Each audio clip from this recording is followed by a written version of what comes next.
Now, after the scope determination, it is now the offering phase. Salespeople do a lot of work during this offering phase, and they give also a lot of commitments. Cost estimation. Cost estimation will depend on the scope determination, which depended on all the activities before it.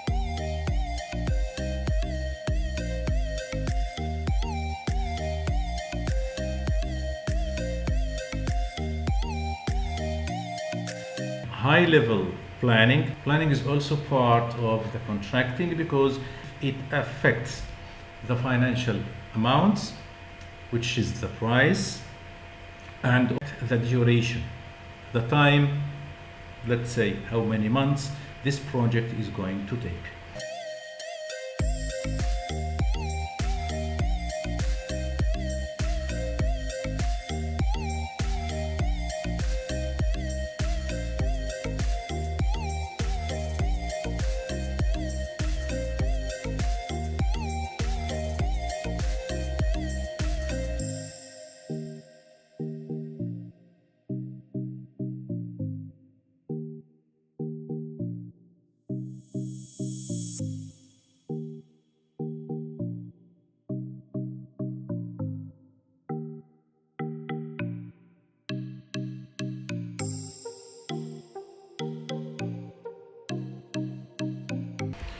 So we are still in the offering phase, and it is the high level planning, and afterwards the price negotiation.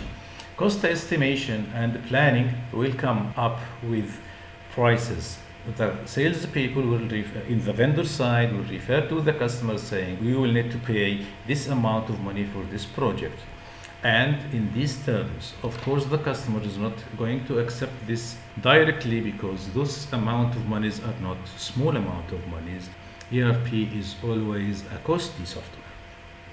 So there is nothing other than negotiating the price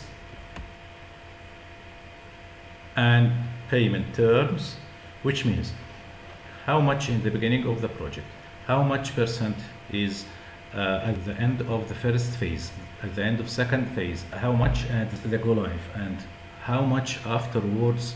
There will be most probably one payment that is delayed till the customer is sure that everything has been done.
There is also other commercial, let's say, terms that will appear in this stage, like the source of financing the project, because sometimes the customer do not pay everything. They take, for example, loan or aid from one of the aid organizations that support the implementation of software in the country, maybe from the government of the country where the customer is located, or sometimes from international organizations like the United States Aid or the European Union, which means that the customer should provide to them some paperwork and proves that he is going to be capable to pay this.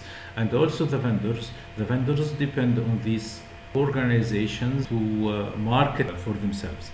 So the vendor goes to these fund providing organizations and give them the proofs needed that he is a capable vendor in this market, and he comes with previous projects, and all of these processes of fund taking and credit validation.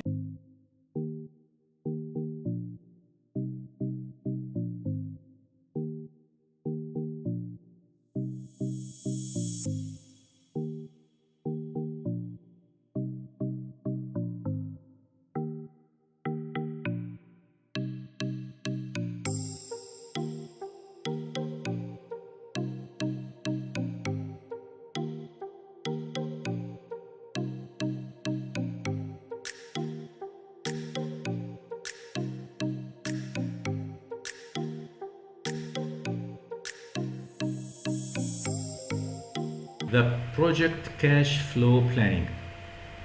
This means if those negotiations end with a solid agreement, the sales team at the vendor side is now ready to make a schedule according to these payment terms agreement. So we will say at the beginning of the project, before the vendor sends his team to the customer, there is the first payment, which is, let's say, 10%, 15%, 25%, less or more. So this will be the first entry in the cash flow planning.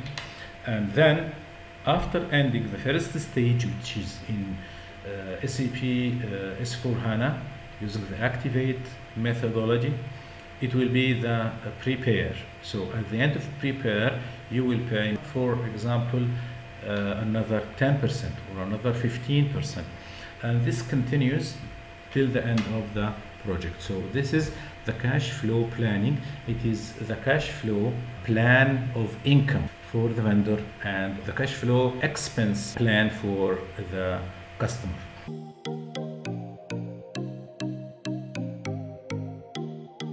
Now, salespeople are ready to compose the offer.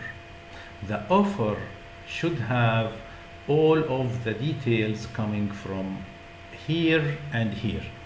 The offer should be very clear in scope in order to avoid misconception and misunderstanding. Assumptions of the vendor are different than the assumptions of the customer. This is very important to be covered in the offer. The offer is a formal document that is not separated from the contract that is coming in the next phase. It is part of the contract because the customer agrees on this offer. This means he accepts everything on it, and this will be written in the final contract. So again, the components of the offer will contain the scope, the methodology of implementation. For example, S4HANA will be Activate. The high-level planning, it will include each phase, how long it will take. Of course, the price, which is the financial part, maybe at the end of the offer, and the payment terms, which is also part of the financial offer.